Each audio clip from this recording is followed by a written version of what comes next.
धरती पर गणेश चतुर्थी की धूम मची हुई थी। सभी गणेश चतुर्थी की तैयारी में जुटे हुए थे। बाजार में अफरा तफरी थी। हर कोई गणेश चतुर्थी की तैयारी में व्यस्त था। लोग बाजार से गणेश जी की मिट्टी की मूर्तियां खरीद रहे थे और उन्हें अपने घर में स्थापित कर रहे थे। गणेश जी शिवलोक से ये सारा दृश्य देख रहे होते हैं। धरती पर लोग कितने खुश नजर आ रहे हैं। ये देखकर वे सोचते हैं, मुझे भी इनकी खुशियों का हिस्सा बनना है। एक काम करता हूँ, एक बार धरती पर घूमने चला जाता हूँ और वहीं जाकर देखूंगा कि मेरे जन्मदिन की तैयारी कैसी चल रही है। गणेश जी धरती पर आते हैं। सभी लोग गणेश चतुर्थी की तैयारी में जुटे हुए थे। गणेश जी भ्रमण करते हुए अपने भक्तों को देख रहे थे। चलते चलते वे एक गांव से गुजरते हैं। वहां एक लड़की रो रही होती है। उस लड़की की रुदन ध्वनि सुनकर गणेश जी वहीं रुक जाते हैं। लड़की अपनी दादी माँ से कहती है, दादी माँ, मुझे भी गणेश जी की मूर्ति घर में स्थापित करनी है। मेरी सारी सहेलियाँ गणेश चतुर्थी की तैयारी कर रही हैं। मुझे भी गणेश चतुर्थी मनानी है। मुझे भी गणेश जी को अपने घर लाना है। दादी माँ कहती हैं, रिया, क्यों जिद कर रही हो? तुम्हें पता है ना, हमारे पास 2 वक्त के खाने की भी पैसे नहीं है। हम गणेश जी को अपने घर कैसे लेकर आएं? अगर हम गणेश जी को अपने घर लाएंगे तो उनको अच्छे पकवान, मिठाइयाँ, फल खिलाने होंगे और हमारे पास इतने पैसे नहीं हैं। अगर गणेश जी हमारे घर आए तो वे भूखे रह जाएंगे। रिया बोली, हाँ दादी माँ, आपसे सही कह रही हूँ। अगर गणेश जी हमारे घर आएंगे तो वो भूखे रह जाएंगे। हम उन्हें अपने जैसा खाना भी नहीं खिला सकते। गणेश जी, मुझे माफ़ कर दो। इस साल हम तुम्हें अपने घर नहीं ला पाएंगे।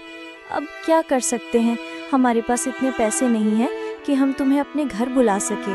अगर मेरे माता पिता जीवित होते तो हम ज़रूर तुम्हें अपने घर ले आते। कोई बात नहीं, अगले साल हम तुम्हें अपने घर ज़रूर लाएंगे। गणेश जी सोचने लगे, मेरे भक्त कितने भोले हैं। इन्हें लगता है कि मैं बहुत चढ़ावे से प्रसन्न होता हूँ, लेकिन इन्हें ज्ञात नहीं कि मैं तो मनुष्य के भक्ति भाव से ही प्रसन्न रहता हूँ। मुझे जाकर इनकी मदद करनी चाहिए। गणेश जी बालक का रूप धारण करके बोले, अरे मैया, मेरा नाम गणेश है। मेरे पास कोई घर नहीं है। क्या मैं कुछ दिन के लिए आप लोगों के साथ रह सकता हूँ?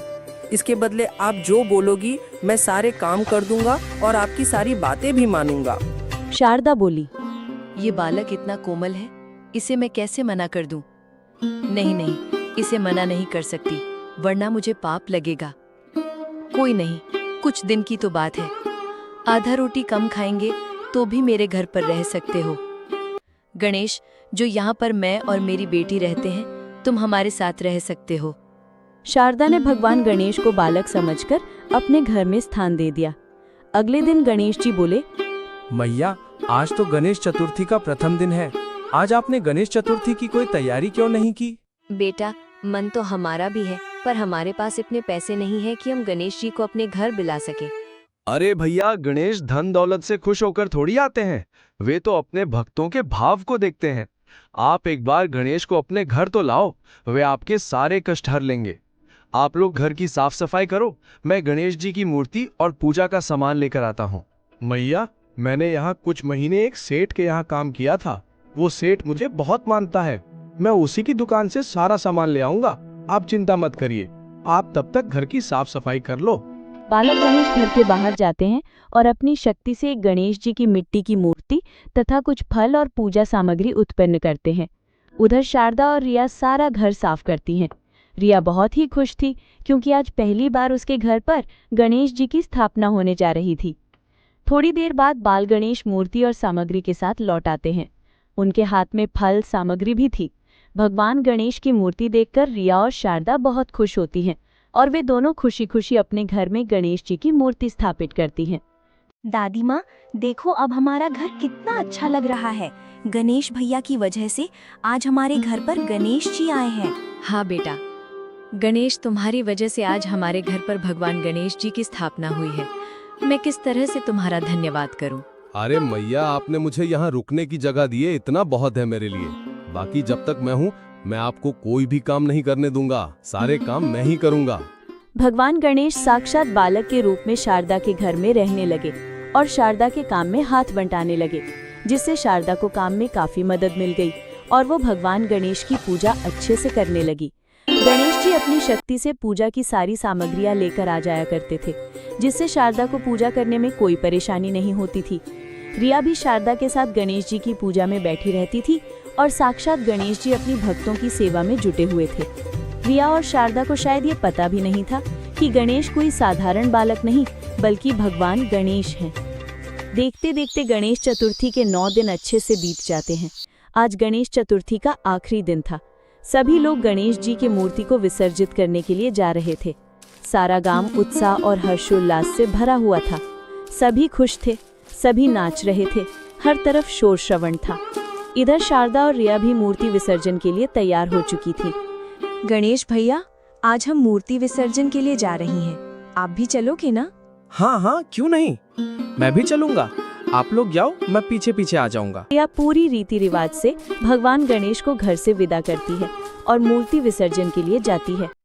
नदी में गणेश भगवान की मूर्ति विसर्जित करने के बाद जब रिया और शारदा अपने घर आईं, तो वे अपने घर को देखकर चौंक जाती हैं।